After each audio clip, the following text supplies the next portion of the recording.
Good evening. I'm Stacey Amos for News Channel 8, and these are the top stories that we have for you tonight. A body has been found in Christiansted. WAPA gives us an update on shopping for fuel. An NBA veteran has drowned off the coast of Aruba. And the police get a leg up. Those stories and more up next for you on News Channel 8.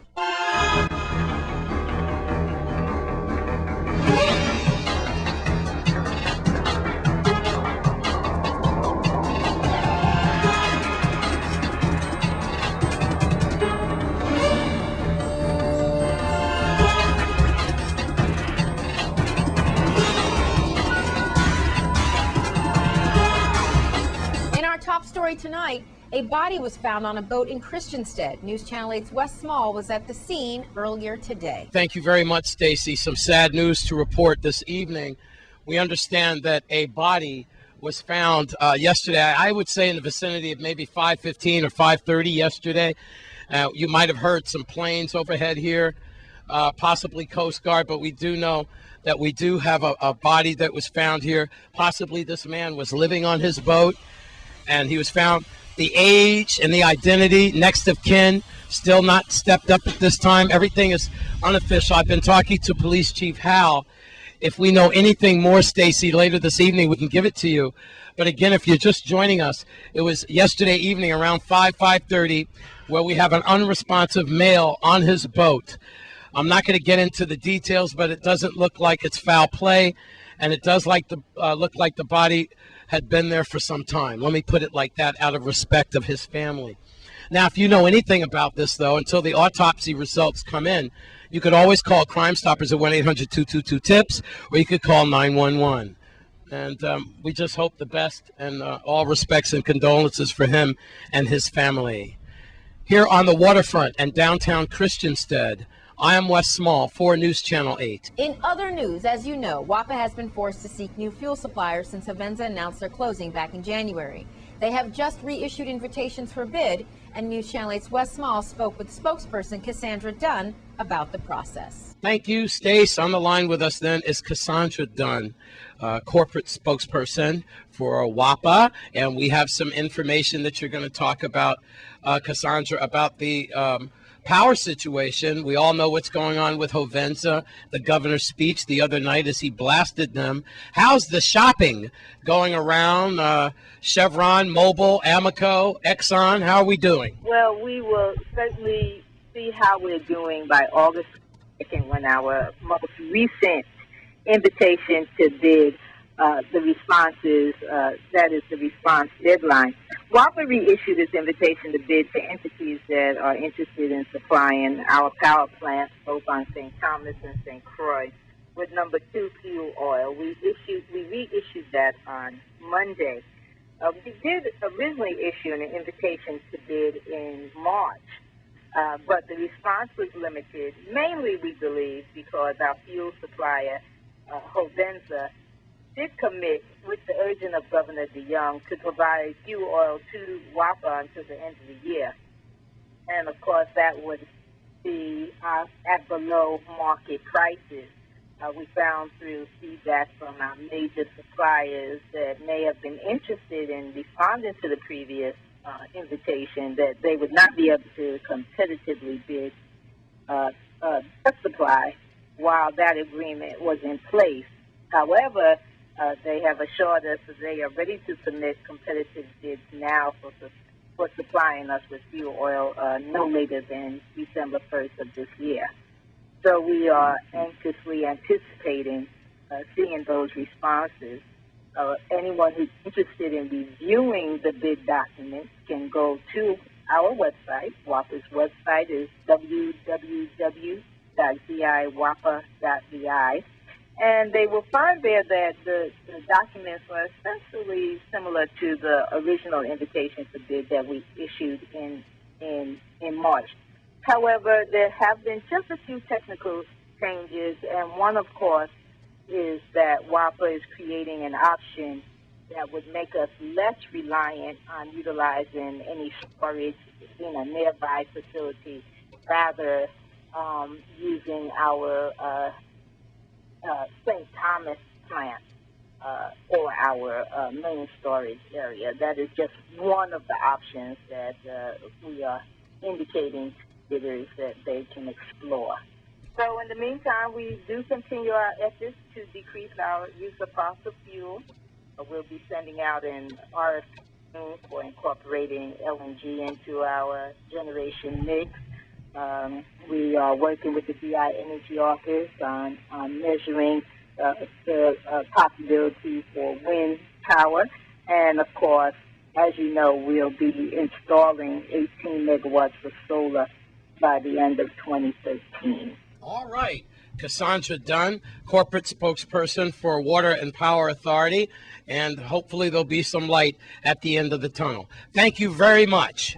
Thank you. I'm Wes Small for News Channel 8. Coming up, an NBA veteran drowns off the coast of Aruba. We'll tell you more in our Caribbean report. This is News Channel 8.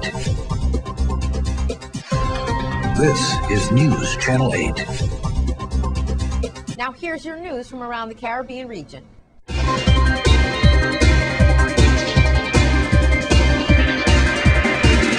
From Aruba, Dan Roundfield, an NBA veteran who had 3 consecutive All-Star seasons, has drowned off the coast while helping his wife as she struggled in rough water. He was 59 years old. Roundfield played 11 professional seasons with Indiana, Atlanta, Detroit, and Washington. From St. Vincent, there are reports out that an elderly woman has lost her life at the hands of her mentally challenged son. Reports are that the woman was found chopped up and has died. This is a developing story. From Dominica, a senior police officer was released on $30,000 EC dollars bail after he appeared in court with wounding with intent after he allegedly shot a man making sexual advances toward the 5-year-old child believed to be his own daughter. From the Caribbean, 39 parliamentarians from throughout the OECS are scheduled to assemble in Antigua and Barbuda on August 10th for the inaugural meeting of the Assembly. From the Caribbean, British Airways has announced the introduction of its award-winning new first-class service on 4 of its popular Caribbean routes from Gatwick this summer. Customers flying on holidays to Barbados, Bermuda, St. Lucia, and Port of Spain and Trinidad will be able to experience the new premium cabin. From Antigua, stakeholders in the agricultural sector are being urged to ensure that they are upfront and center when Antigua and Barbuda host the 11th annual Caribbean Week of Agriculture from October 14th through the 20th under the theme Celebrating Youth and Gender in Caribbean Agriculture, each endeavoring, all achieving. From Dominica, Prime Minister Roosevelt Skerrit has said the country is looking to Morocco for assistance in building a marina in the second town of Portsmouth, as well as providing input for the agricultural sector. From the Dominican Republic, Foreign Minister Carlos Morales will travel to Washington this Friday to sign with U.S. Homeland Security Janet Napolitano an agreement to bolster air transport security. From Jamaica, Western Union International has ordered its 14 operators in the western parish of St. James to close businesses as investigations continue into the multi-billion-dollar lottery scam. From Puerto Rico, urgently looking to boost revenue after 6 years of recession, government officials hope the island's sales and use tax lottery will jumpstart collection of sales taxes, which came in below expectations in the fiscal year ended in June. From Puerto Rico, the ACLU has filed a lawsuit against the police chief and justice secretary, saying the island's new penal code violates the constitutional right to freedom of expression. The lawsuit comes a week after Governor Louis Fortuno approved the new code that restricts certain types of protests and establishes a 3-year prison sentence for violators. And in your Olympic update, CARICOM Chairman Dr. Kenny Anthony, Prime Minister of St. Lucia, has saluted the achievement of Grenada's first Olympic medalist, Kirani James, who won the 400 meters on Monday. Dr. Anthony stated, quote, "Triumph is all the more exciting given the fact that Mr. James is not yet 20 years of age and is therefore a shining example of what the youth of the region are capable of in today's world."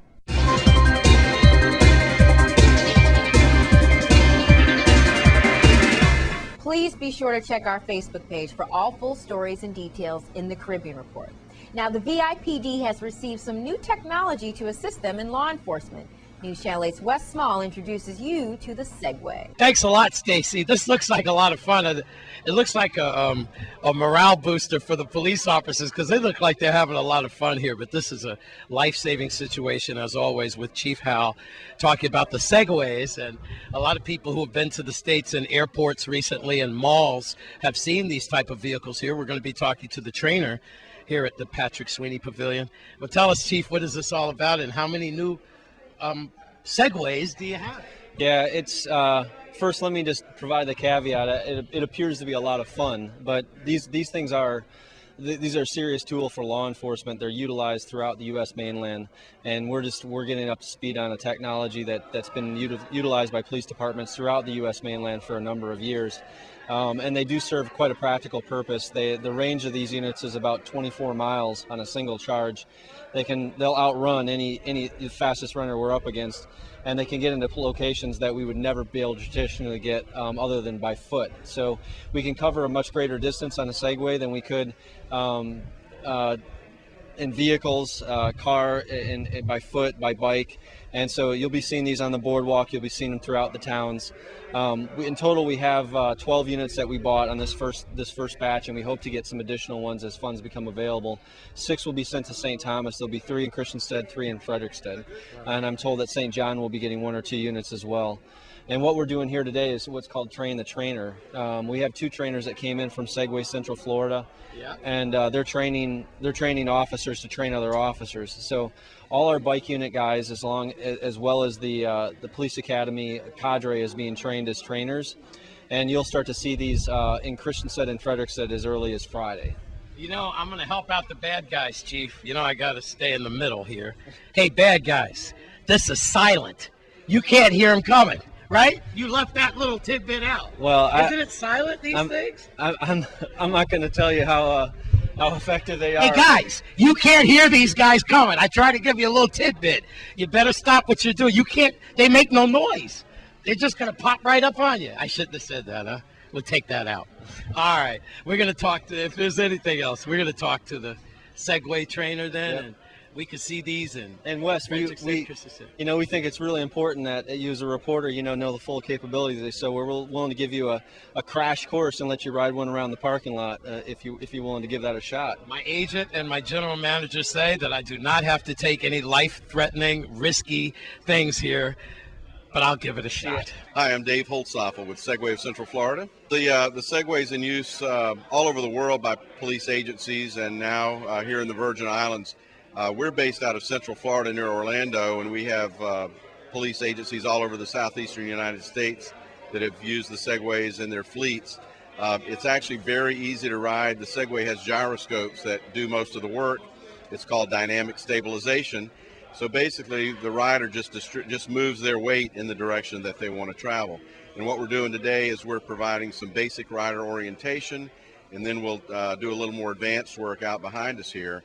And later on this afternoon, we'll do an assessment ride through the college and the education complex, which will give them some more tactical training so they'll be able to use these in their normal patrol environments. And basically, we're just trying to get their comfort level up, teach them the limitations of the machine, and enhance their expertise. Their total training today, and again, this is just sort of an introductory course, it's going to be about 4 hours total. You fellas are ready to get you.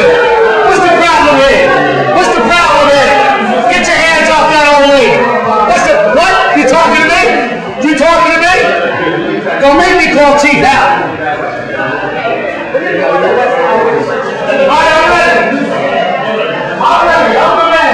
This is a lot of fun, Chief, and I know it's going to save you a lot of time and hopefully lives. Yeah, I think it's going to be a good thing, and I hate to hear you use the word fun because it is serious business. It's definitely a tool that these guys will take advantage of, and I think we're going to see some good stuff out of it. All right, that's enough for my flat feet today. From Patrick Sweeney Pavilion. Hey, I'm okay. I'm getting back to the studio safe, Stacy. At Patrick Sweeney, thanks a lot for all our men and women in blue. They put their lives on the line every single day. On a Segway, watch out, they're coming for you. I'm Wes Small for News Channel 8. Glad you're back safe, Wes. It's your weekly Crime Stoppers report up next. This newscast has been sponsored by Mario's Virgin Crystal. Let us save you the hassle of lugging those jugs around. Purified bottled water conveniently delivered to your home or office. Also available in your favorite grocery store. Call 773-2810. This is News Channel 8. This is News Channel 8. Now here's your weekly Crime Stoppers report. This is Judy with your weekly Crime Stoppers report. Crime comes with a very high cost to all of us in the law-abiding community. We all pay higher prices and higher taxes as a result of crime. Let's all work together to reduce this cost. If you know something, say something. Even the smallest bit of information may be just what police need to solve these cases. And on St. Croix, police need your help in figuring out exactly who has been burglarizing the vocational side of the St. Croix Educational Complex. There have been multiple break-ins and the police don't have any leads just yet. So if you know something, call us as soon as you can. We need to stop individuals who have the gall to burglarize our schools that are trying to teach our children.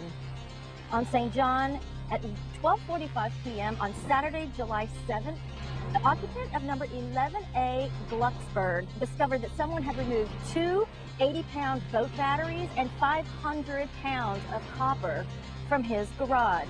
There was no sign of forced entry that was found at all. Again, if you have any information about this theft, call Crime Stoppers. On St. Thomas, on Tuesday, July 24th, around 1:20 p.m., in the parking lot of Sam's Food Distribution at number 171 Altona, Genera Rivera Martinez, otherwise known as Yvette Mojica, attacked and stabbed another individual.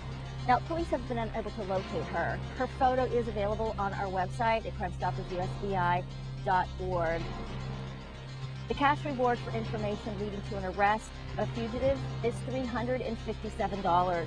The reward for the arrest of a burglar is $714, plus 10% of the retail value of any property recovered. Maximum reward is $2,500. Let's continue to help make our community a safer place to live and work and raise a family by calling 1-800-222-TIPS, that number right there on your screen, or again, our website. You can log on and submit a tip on the web at crimestoppersusbi.org. If your information leads to an arrest for the recovery of stolen property, illegal drugs, or weapons, you will receive a cash reward to be paid according to your instructions. Crime Stoppers authorized 24 new rewards this year, but only 6 of them have been claimed. If you submitted a tip to Crime Stoppers this year and you have not yet claimed your reward, please contact us to find out if your information has qualified for one. And now, folks, I have an announcement to make to you.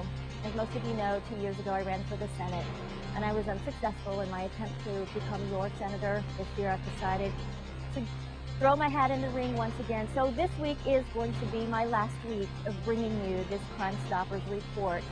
Our very own Stacey Amos at Channel 8 is going to be taking over and bringing you this report each week, but I do want you to know, from my heart to yours, it has been with my distinct pleasure, honor, and love that I've been able to serve you in this capacity and serve Crime Stoppers for the last 2.5 years. I do hope to see you all on the campaign trail. This has been Judy with your weekly Crime Stoppers report. Judy, we have all appreciated your service to the community through Crime Stoppers, and I'm happy to continue your work.